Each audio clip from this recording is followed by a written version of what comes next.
shelves, trying to fit himself into the very top of the cubbyhole boxes, and he's done it. Oh dear, is that something to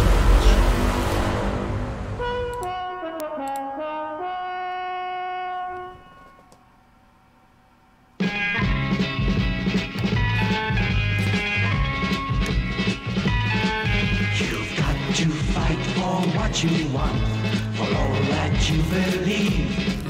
It's right to fight for what we want, to live the way we please. As long as we have done our best, then no one can do more. Oh, that was a thing. Hello. Hello. Hello there. Welcome to the Flesh and Bloke podcast. I'm Siobhan. And with me, we have the legend that is Brian. And the legend that is Eddie. I insult you purely to make your son laugh. Yeah. Hello, Adam, in chat. Ah, dear. Right, let's get this out of the way. Let's get over and done with. This is the £70 t-shirt that I thought was £20. £50 of it, postage and customs, which I wasn't alerted to. And it's too big. So there we go. It's still a very nice top, though. Right then, so how are you all doing? Are you all well? Are you remaining indoors? Are you staying safe? Are you being kind to each other? That's the important thing here. We're going to have a sing-along a little later on with the Baked Potato song, which has got to number 1. And now, it's in aid of Feed NHS. However, I appreciate we're global. So if you want to donate, I'm pretty sure in your own country there will be a charity of some kind set up to help the health workers during this. All right, people on the front line. So if you can donate to them, that would be great. Like I say, over here it's feednhs.com. But we'll be doing it because it's got our very own Nardy doing it, hasn't it? Nardole! Yeah, Nardole! Yeah, or Matt Lucas, as I believe he's known. I'm tempted to do a William Hartnell version and send it to him, if I'm honest. That could be quite funny. I feel so. Yeah, no, I'm not wearing a bra because A, it's Sunday, and hang on a second, let me use my Pretty Patel scale of mathematics. We are currently on the 5 billionth and 11/12th year of lockdown, according to Pretty Patel. Yeah, so... It only feels like 4 billion. We are not going to sing the Funky Gibbon. Oh, I might do my Lady Constance for you, though. Yes, Tim Brooke Taylor's died of the coronavirus. That's so sad, and That's it really part. is. I mean, he's not just part of my childhood; he's part of my adult comedy experience as well. With I'm sorry, I'll read that again. I'm sorry, I haven't a clue, and all sorts of other different little things like that. Barnaby Eaton Jones got the goodies back together again, and they did something on Audible, which is what got me to subscribe to Audible so I could hear that, and it was brilliant. And quite frankly, they'd adjusted it so well, updated it so it worked on radio, and acknowledging the fact that time has passed, Radio 4 should have picked them up and just gone for a series. It's that simple. If you're wondering why the camera's wobbling, Odin is now jumped down from the boxes. Brian, Tim Brooke Taylor was a comedian that got established in the 60s. He was a satirist. And he worked with all the famous people. Do you know the Four Yorkshiremen sketch? No. Well, most people turn around... I'm a sheltered, degenerate colonialist. What can I say? Yep. What you call independence, we call a lucky fucking escape.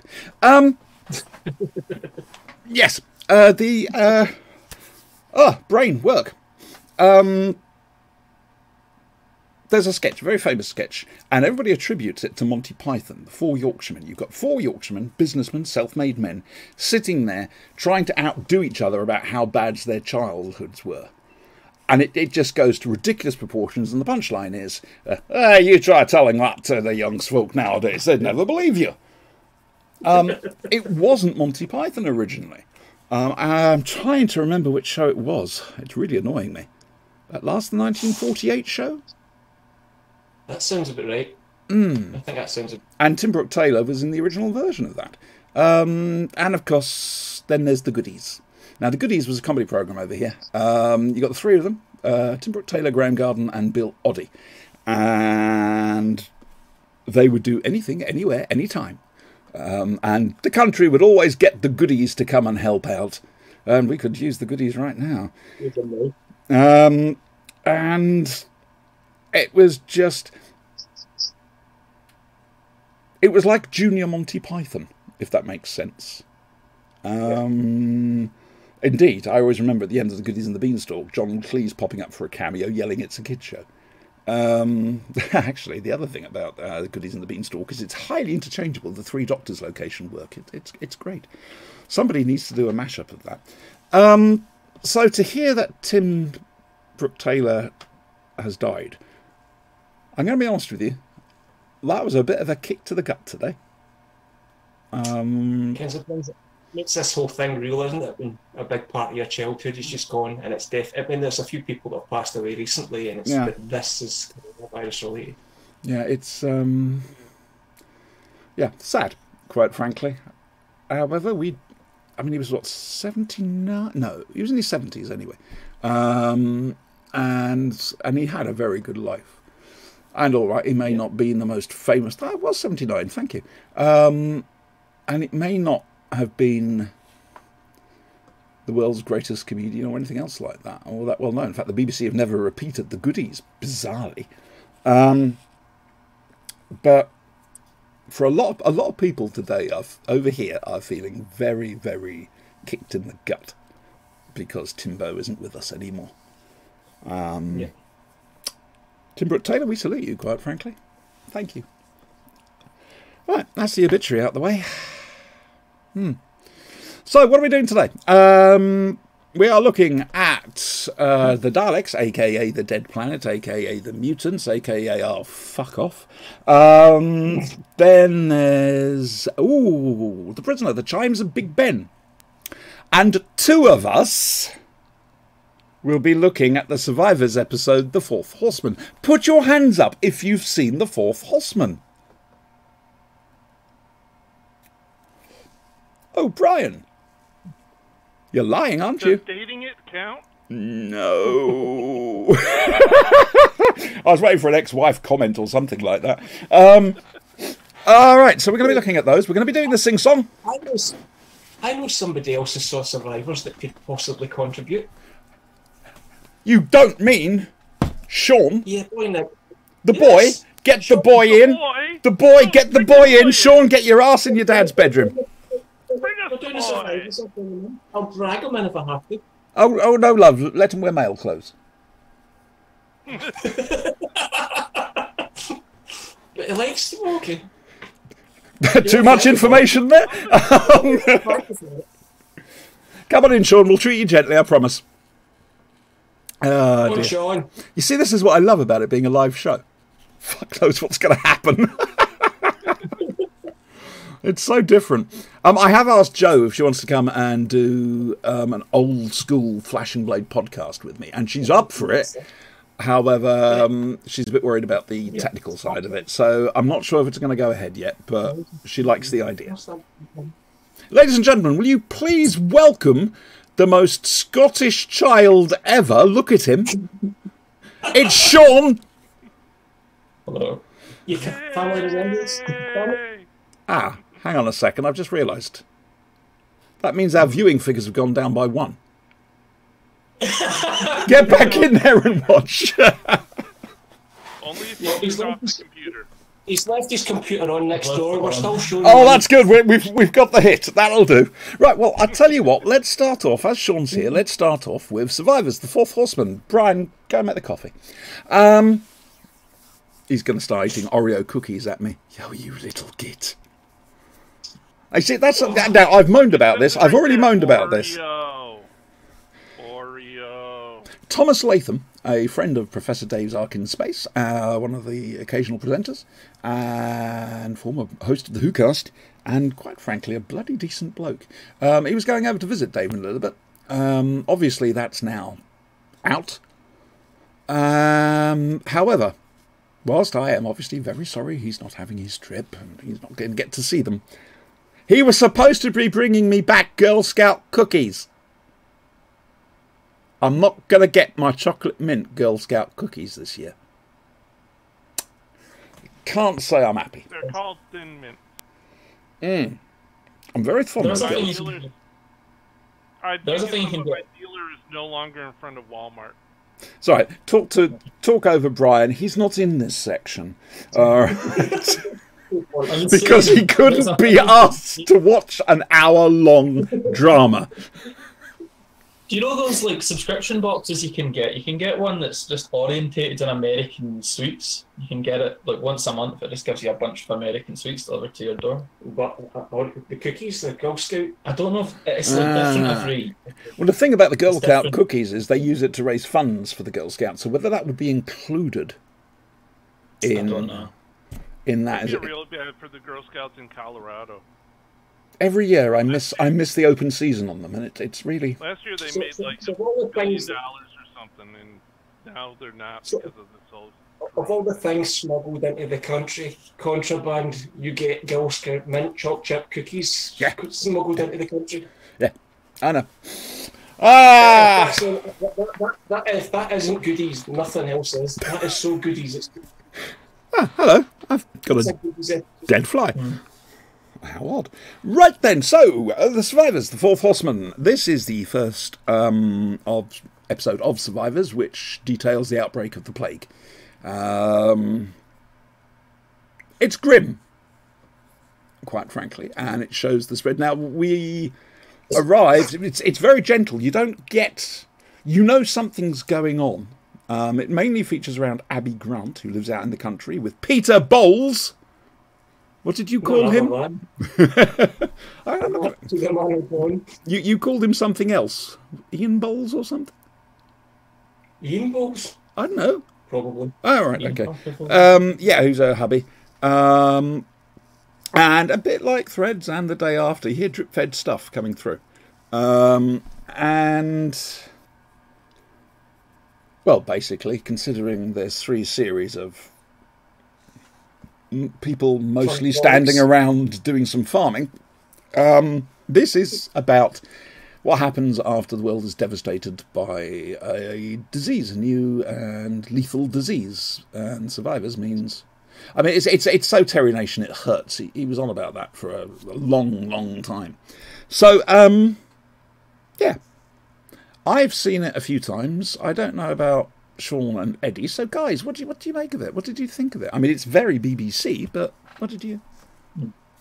I've seen it a few times. You forget just how very home counties it is. Everybody's very Yes. politely spoken. Yes. Everybody's very how do ma'am and everybody knows their place. The Doctor is very happy to make lots of house calls. House calls, yes. And then we've got the guy in the train station who's very knows his place and how do ma'am and yeah. It's a vision of Britain from the 50s. Yes. But it's the opening credits is the thing that I've always remembered. That is the most creepiest opening credit. It's especially creepy now. Yes. It is very possibly highly accurate as well to the real world situation. Yeah. There is a chance that this may have developed in a laboratory somewhere in Wuhan. But I'm not going to go down the conspiracy route because I really, all I'm interested in is just finding out how it happened and stopping it from happening again. I don't give a damn about blame. I'm not interested in conspiracy nut job stuff. This is much more violent, though. I mean, it's a case of it's very quick to pass. There's no you either survive or you don't. There's no mild cases. There's no cure. There's no way to avoid it. And see that the posh facade that they have, where it's like they still have their manners and all that sort of, they still talk in a very formal way. I thought that was eventually going to. I thought that persona that they all have was going to like subside the closer the sort of Armageddon gets, the closer they all start dying, the more serious they realise it is, but it never does. Like, even at the very end of the episode, when everything's gone to pot, they're all still very polite. And it was like, I could understand at the beginning where it's like they don't know how serious it is, so they're still being quite formal and civilised, but by the end, they're still talking like that. I'm like, okay, right, that's weird. That's interesting.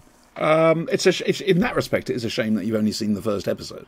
I would recommend watching certainly the whole of the first season. We are going to be returning to Survivors 2 or 3 weeks, I'm not sure when. We're going to be looking at the episode, and I believe it's called, and I could be wrong, but I believe it's called Law and Order. And Sean, you're welcome in on this one, because I'm sure Brian won't be asked. I'm living Survivors, come on. But there's a lot of moral hypotheses we can run through. It's a fascinating episode, it really is. You'll see the return of Tom Price, the Welshman that Jenny met when Jenny left the city. Oh, right, the one in the tents. It was like he was isolated. He keeps popping back, and eventually he joins up with them. They get themselves... They meet up with Greg Preston next week. Greg Preston, oh dear. As Neil and Sue would say, what would Greg do? Neil's answer to that is probably get in a hot air balloon and fly away. Can we ever see the Professor again? The Professor was a great character. The guy with the hearing. He was one battery in his hearing aid, and he was basically saying he was going to be no use to society. That was really black. Yeah. That was really quite black. Well, I mean, I look at it. If it's some sort of thing like that, I'd be useless. The only thing I could do would be teach children. You know, I can't do anything physical. I'd have to look after the kids. It'd be that simple. And indeed, in later episodes, the disabled person is the person who looks after the kids. You could archive all the shows from like the 1970s and 80s and preserve them for future generations. Yeah, as history documents. Transcribe them in like scribes. But what I love about these things is, I mean, I love archive TV. I really do. Apart from the whole nostalgia blast. There's something about the way, and I've said this about Doctor Who and the Doctor Who DVD range, which has been remarkable in its entirety. It is a document. It's a historical document in itself. Now, Sean, you like history. Definitely. The Doctor Who DVD range, for example, shows us, apart from changing attitudes, it also shows us how television was made over, 26 years or thereabouts. And there's a lot of detail there. I mean, I know a lot about behind-the-scenes TV simply because of Doctor Who, which is ridiculous. But then again, if you look at something like Survivors, again, you're looking at the attitudes, the ingrained attitudes, like you mentioned, about the middle-class society thing. You know? This is Tory Britain this is happening to, essentially. You know, it's Little England, and it's the series. Certainly, that first season is fascinating to see just how they change and what parts of them don't. So, if you get a chance, I think they're on YouTube. Watch Survivors, because certainly that first season, because it's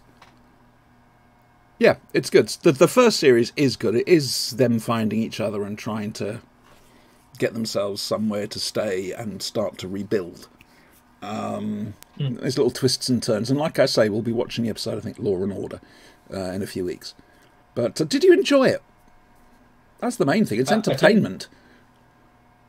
I did, and I don't know if I think my enjoyment came from one. It's well made and it's entertaining, but I think a lot of my enjoyment came from a sort of current parallels. Yeah, the current parallels were so eerie that there's a sort of morbid fascination to it. There's a very contemporary fascination that drew me in. I mean, I've done a couple of stupid things this week. I just thought, I'll watch Chernobyl again. Oh, okay. Yeah, don't do that. No, I've managed to get 3 episodes in. I can't do the next episode because it's the episode where they go around killing the animals. And then I decided, what else can I watch? Hang on a second, let me think. And I thought, I'll watch that episode of The Queen with the fog. The Crown on Netflix with the fog. No, Adam Watson will fix it. And again, we're back in hideously overworked NHS hospitals. And it's just, I can't get away from the bloody thing. Button Moon. That's it. That's safe. Button Moon. I can watch Button Moon. I'll take your word for it. I have no idea what that is. You have not heard of the great British space empire? With Mr. Spoon going to Button Moon in blankets sky, I hasten to add. And Doctor Who reference, because Peter Davidson did the theme tune. He did. Don't ask him to sing it. It goes wrong No, no. Actually, I think he did sing it once, which is quite funny. Some of the things in the episode that I found the most funniest, though, because of how contemporary it is, was the bit where they're injecting flu jags into them, and they're saying, "Oh, we might as well just be injecting water. It's not doing anything." And then immediately we'd be thinking about how Donald Trump stockpiling Ebola virus medication and how that has no. I don't know a lot about it, but the fact that a lot of our health. The boy asked me after it. He says they wouldn't do that, would they? Of course they wouldn't. No, no, of course not. Of course not. They wouldn't do a thing like that. The idea of subverting panic and playing it down something that was.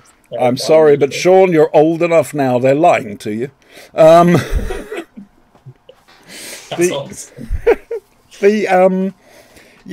Apparently Trump's actually got financial interests in this cure he's promoting. So, big surprise there. We've got a clown. You've got an idiot. So, it's interesting. Boris was on the telly today thanking everybody. People that, if he'd had his way, would have been kicked out of the country and not allowed back in because they're immigrants. Those people saved his life. Yeah. Thank you, NHS. Now fuck off out of our country. That's what it'll be. That is what it's going to be. Unless they learn a lesson from this and realise that conservative politics have to include compassion and understanding and humanity. At the end of all this, they will just slice it all back. His first rant. Oh, that's a proud day for the fam. That's his first rant. No, I agree, but I don't know if people in government right now can ever learn lessons like that. I don't think they have the humanity to learn lessons like that, unfortunately. Some do. But I hope I'm proven wrong. I hope I'm proven wrong on that. But I've got a problem with the Labour Party now, with its new leadership. Someone who's refused, Keir Starmer's refused to sign the pledge against transphobia. And he's also shadow Home Secretary, Jess Phillips. Anyway, she's transphobic. So I may have to find a new political home. Scottish National Party? Yeah. I would love for the SNP. Seriously, you guys need to stand down here. We stand up there. Why don't you stand down here? Why remain just to Scotland? Fuck it. Teach those bastards a lesson. And your Maria Black is, love her. Absolutely love her. She's a remarkable MP. Is that her name? Maria Black? Yeah. My hair's gone all floofy. Hang on a second. My hair's gone floofy. Never have a shower and then wear headphones because suddenly you're Princess Leia. It's not a new wig. Do you honestly think I would buy a wig that looked this bad? This is my hairs. It's it does its own thing. So anyway, that was Survivors. We're just giving it a once off. I love the fact we got your viewpoint on this, Sean. And if you're interested, if you want to come in on the Law and Order chat as well, you're more than welcome when we do it. I'll come back for the next episode, I guess. It's still a nice one. However, you're not going anywhere, young man. No, okay. Because we've got the prisoner to look at. Okay, cool. The Chimes of Big Ben. Let's just check, shall we? Brian! Yes? Did you watch the Chimes of Big Ben, love? Yes, of course. Of course. You say it as if, of course it happened. Of course I watched it. Of course. Survivors. Right then. We've all seen it before, so let's head to Brian. This is All the right. first. We've got over the arrival. This is. He's obviously been there a little bit of time, and the mind games are starting to be played. So, what was your impression of it? He's starting to play them right back. Mm-hmm. The new number 2. You can get attached to him. No, you can get attached to this number 2. It's all right. He'll be back. It's okay. I don't need to, because he's the villain, and he's trying to break him by any means necessary. By hook or And then by they crook. bring in, sympathetic chick number 11,004. Can they fit that many numbers on one of those little badges? Yes, Oh, it's Pretty Patel rules again. Okay, carry on. and she's his new neighbor. Surprise, surprise. She doesn't know what's going on.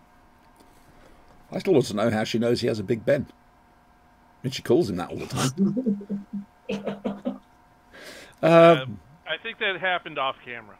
So basically, number 6, who never he does occasionally refer to him as himself as number 6, just occasionally. But what is going on with this fly?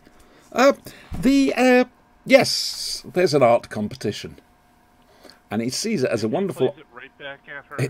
He does. He plays it right back at them by basically coming up with this wonderful installation, which can bizarrely be taken apart and turned into a boat with a sail. He falls in with... And he makes his own woodworking tools. He does. And for some bizarre reason, and this is... Well, I'm glad I've got you two here, actually. There's a scene in this one where he's out in the woods, I don't know if he's working or what he's doing, and suddenly a bunch of thugs turn up just to beat him up. Why? Come on, you're the experts. I'll admit that it's been a while since I've saw this episode, but is it not something a case that he was out of shot of camera or something? There was a reason to it, was there not? Or is it just random? Well, look over your right shoulder and ask Papa. Was there a reason? I watched this today on the channel called YouTube. That scene wasn't in what I watched. Yeah, I So- didn't see it. No, I didn't see him getting beat up in the woods. Okay, I wonder if I got There's the wrong two episode. There's two versions of the Chimes of Big Ben. You've watched the alternate version, Siobhan. Yeah, I my thought you were version gonna just touch had him upon- taking a stone axe and cutting down a tree with it. Yeah, you've watched the should not have alternative happened. version. But again, There's two versions. like Cobb in Arrival, it looks like, and the wonderful Kevin Stoney's there, Packer. It looks like everyone in his side is in on this. Who can he trust? His bosses in on it? His friends are in on it? Are his friends in it, or are his friends, have they been brainwashed? Have they always been part of it? There's little things in there which Magoon was years ahead of his time, because they make there's a conversation around so is this our side, their side, and they talk about the world community, they talk about the worldwide espionage. He's talking about the World Wide Web. It's the whole thing around we're all one big country, and if you think about things now, we're all in the village. We're all kind of prisoners just now. We're all in house arrest. So it's just again, you can watch The Prisoner and take little bits out of it and place it in current situations, which is why it's a fascinating series. But who can he trust? That's the whole thing. He can trust nobody. There is another episode, I can't remember the name of it, there's another escape episode that I won't go into detail because I don't want to spoil it, that does go into that narrative of who can he trust, who Is are the that prisoners, Many Happy Returns? No, there's another one where he tries to escape, and it's that thing where I can't say it without spoiling it, but the whole premise really is sort of We'll get to it. who yeah, I'll point it out when I Let's go. We'll get to it. The people who he thought were, when he thought he was back in London, spoilers, have they been gotten to by this agency, or is this agency actually part of the UK government? It's great. It's just beautifully put together it just makes this in terms of anything you can ever watch on TV. Brian, what did you think of it? Did you enjoy it? I did enjoy it. It did bring up a whole lot of questions. Whose side is everyone on? And he can't really trust even his old comrades. You see, that's the thing about The Prisoner, which I think you've picked up on. When you think it might just be it's a typical ITC adventure show, it's not. It's so much more thoughtful than that. You know, each episode will make you think, except possibly The Girl Who Was Death, which is just fun. Yeah, so Eddie, what's next week's one? Oh, I need to pull it up on screen. Oh, you mean you can't list all 17 stories in order then? No? There's so many. Okay, An Unearthly Child, The Daleks, Edge of Destruction, Marco Polo. It might be ABC or it might be Free for All, but I don't know. It's not Free for All. It's not Free for All. No, I think it is ABC. We've We've got the list on the chat channel. Eddie's put it there for us, so we'll watch that. I think it's ABC. Can there somebody? It is ABC. Yeah. It is, yeah. So again, YouTube, ABC, if you want to watch it, please do. It's on Amazon. It's free in the United States, I believe, isn't it, Brian? Over here, you do have to pay per episode. So find your way to do that. And yep, like I say, we'll be watching ABC for next week. If you want to join in, feel free. Right. Oh, sod it. I can't be asked to do this. All right, and now for the world's BBC Television's Doctor Who. It's Doctor Who. There we go. Done it. Okay. No graphics. Sean, did you watch the Daleks as well? I did not watch this, I'm afraid. Get out.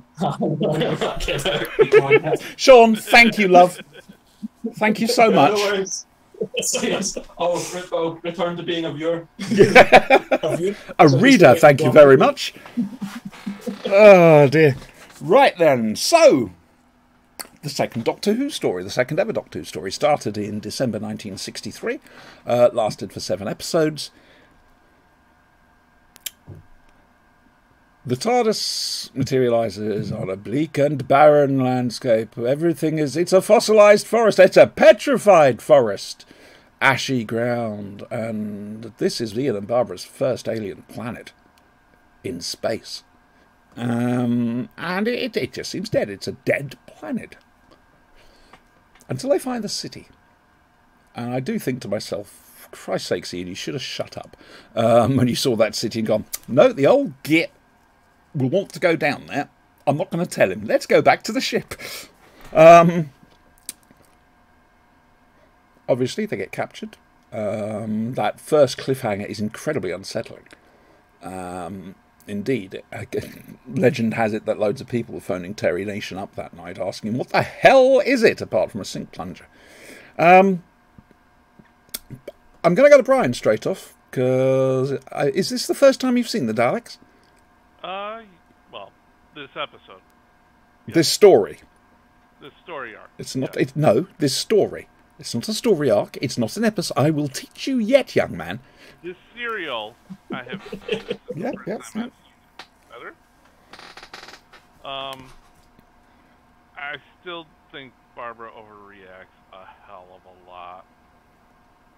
Oh, that's interesting. I mean, if I saw a giant trash can that looked like a salt and pepper shaker with a plunger coming at me, I'm not going to back up and scream like, Okay then, so let's have a little look at the context of that scene. She's on an alien planet. For the first time ever, she's just had her whole life uprooted. She's just fled from a bunch of cavemen that were going to kill them. Suddenly she's staggering around this metal city. She's feeling as sick as fuck. She's trapped. She's trapped. All the doors are sliding down behind her. She turns around and sees this thing approaching her. Would you not be a little bit scared? I would not be shouting like that. Or screeching. Screeching is a better word. Interesting. You diss the Babs. I diss the overreaction. Okay. the emphasis on, oh my God, this is horrible, this is horrible. Oh God, no, it has a plunger. For God's sake, save us. Yeah, no. I'm going to slap the back of your legs. Barbara comes into her own in the next story. That's fine. She was overselling it on this. You never had a tongue lashing from Barbara Wright, have you? There's a reason she was a very good history teacher and kept order in her classes. What did you make of the overall story, Bray? Wasn't bad. I liked the first introduction. Was it too long? Could it have been shorter? Did it sustain itself? Definitely too many episodes. Yeah, the episode length was a bit too much. It could have been just a little bit shorter, like 1 or 2 episodes cut out, but otherwise it wasn't bad. Okay, that's good. Now I'm going to switch to Eddie here. Eddie made some interesting comments in chat, in our Discord chat. Eddie, what did you make of it? I mean, obviously you've seen it before. I hope. I have. I have. I did find that it was a rip-off of them Peter Cushing films that I used to watch on Saturday mornings. So they were better because they were in colour, and they had yellow and green, and it was great. All the colours in a rainbow. It wasn't black and... Sorry, Siobhan, I'm just doing that to annoy. You do know we are meeting in October, don't you? And I have a long memory. For me, this was a case of, now we're talking proper Doctor Who set in the future. I thought the Daleks were in just great, in a great fashion. Maybe Barbara did oversell it a little bit, but just that little camera angle where it was behind and we're seeing it from the Daleks' perspective, that was just really, really clever and ahead of its time. This is it. We didn't know what Daleks were back then. Yeah. I mean, you can imagine that would have got kids terrified back in the day as well. The set was amazing as well. The fact that people had to go look back to... It's built, it's designed for Daleks. You don't see that normally. We'll just design human-shaped. Well, it's not... There was thought gone into that. Do you know what I mean? Really, really good. But Hartnell is a little shit. Yes. He really could have this was all because he was petulant and he wanted to go down and he wanted to go and see the city. So he manufactured the whole thing around, the part, and I need to get Mercury for it, and we need to go down to this. He put everybody, including his granddaughter, in danger. And the whole episode and premise of the Daleks knowing about the Thals and the whole... That could have easily been avoided if his curiosity hadn't got the better of him and he hadn't used his cunning and wile to actually get this thing round so that he got what he wanted. He is still thinking like a Time Lord. Like someone from Gallifrey. Yeah. That's going to change, obviously. You've seen what happens.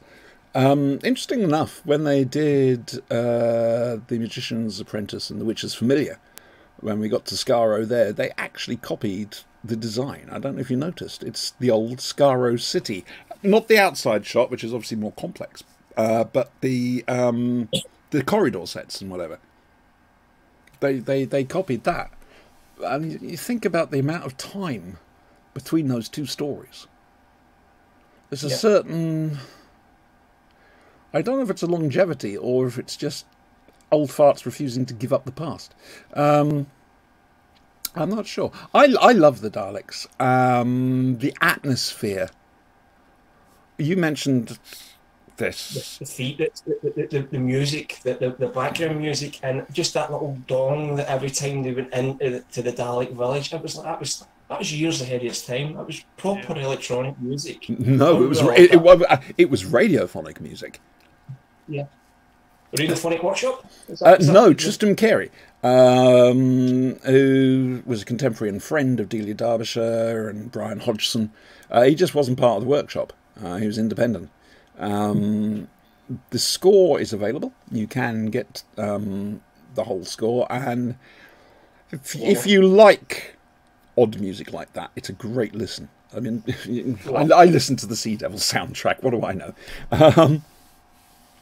But and Adam makes a very good point. I was disappointed that at no point during those 8 episodes, Roy Castle was nowhere to be seen. I was expecting Roy Castle and his trumpet. Okay. Dedication. All right. I'm going for the whole thing. Next week, we will do Doctor Who and the Daleks, the film. It's on BritBox, boys and girls. You can watch it on BritBox. Oh dear. The return of the famous phrase, "Why do not the doors close?" which I will explain next week. Just say Quatermass in the Pit to me next week, will you? When we're talking about Doctor and the Daleks.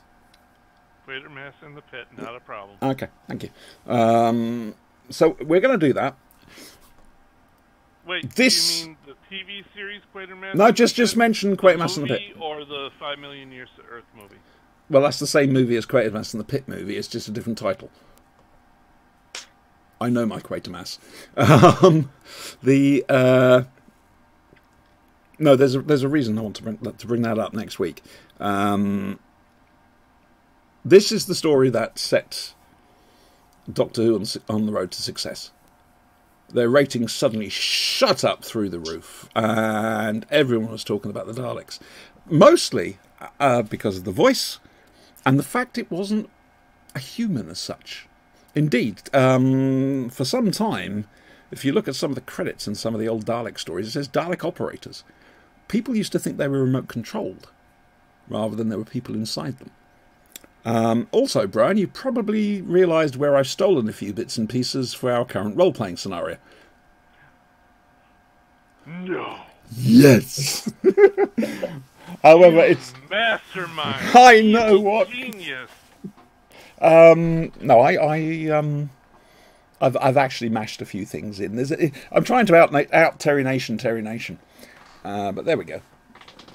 The fact that you chose not to climb up and blow up the dam thingy, that was going to be your ordeal, your quest. But no, we're going to go to the city. Disposable minions number 1, 2, and 3. Ah, yes, Kevin, Colin, and Cecil.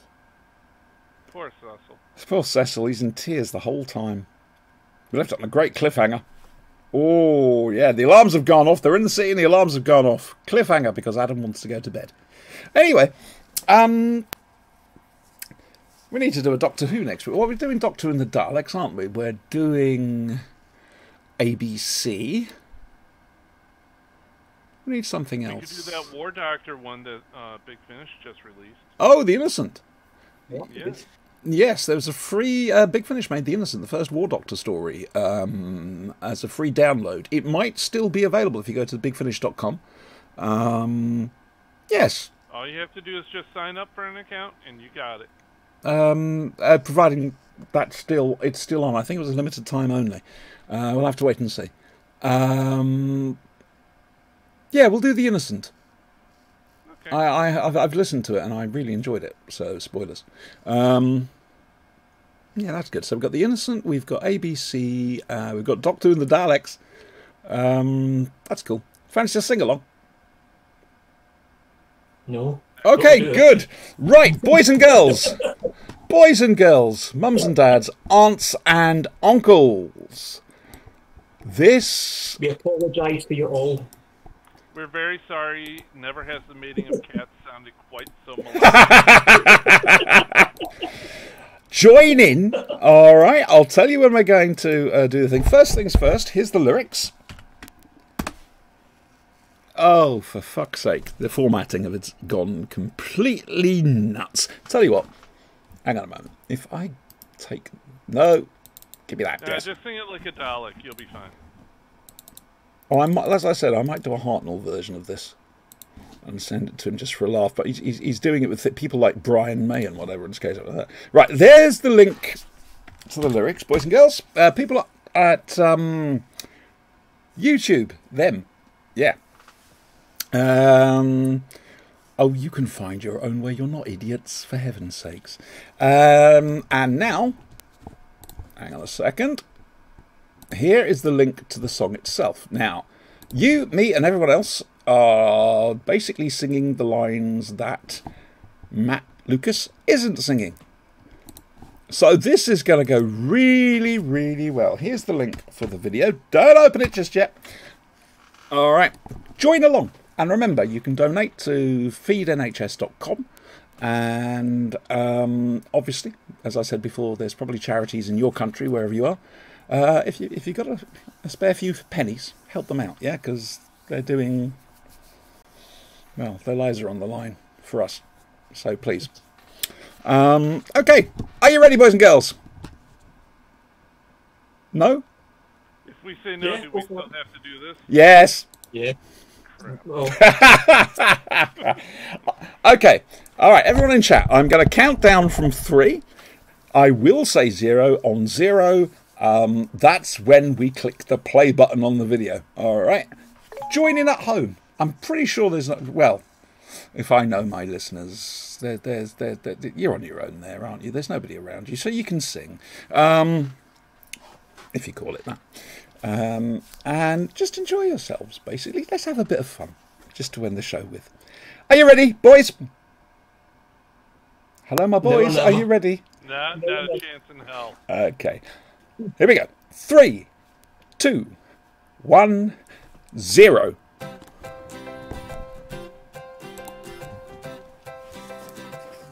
Boogie with a suitcase. Hello. Baked potato changed my life. Baked potato showed me the way. If you want to know what is wrong from right, You must listen to what potatoes say. wash your hands and stay indoors. Thank you, baked potato. Only visit grocery stores. Thank you, baked potato. And if you want to have a better day, Here we go. You must listen to what the baked potatoes say. keep your distance, make some space. Thank you, baked potato. Remember not to touch your face. Ah, thank you, baked potato. And want to have a better day. You must listen to what the baked potatoes say. A-K-E-D-P-O-T-A-T-O. Baked potato. Hooray! Yes! Thank you, Matt Lucas. That was a bit of fun. God, weren't we crap? Oh, yes. Weren't we just...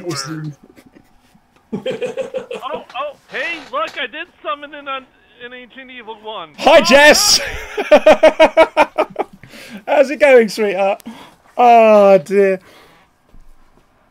I'm sorry, I enjoyed that. That was just incredibly silly. I like silly. Yeah, I'll never live that down.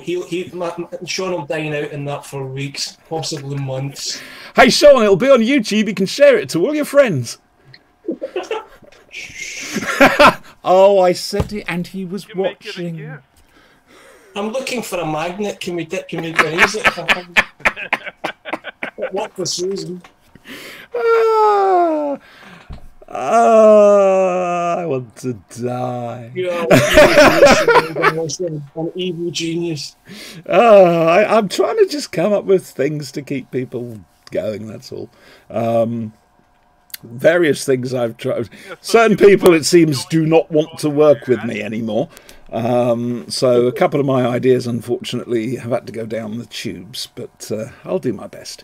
Like I say, I can't do much, but that's why we're here on Sunday nights, isn't it? Just to cheer people up. Say yes, boys. Absolutely.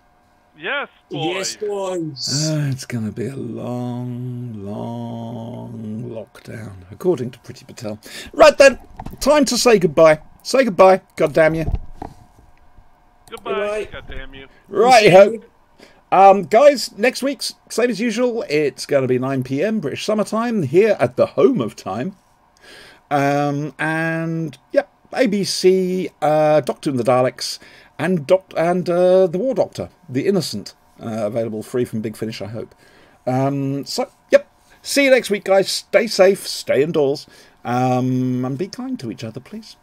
Take care. Take care, everybody. See ya. Look after yourselves. Bye-bye, guys. Wait for the hard drive to start up.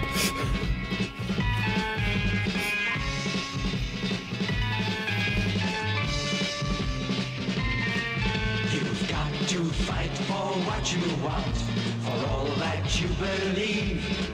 It's right to fight for what we want, to live the way we please. As long as we have done our best, then no one can do more. And life and love and happiness are well worth fighting for. They're well worth fighting for.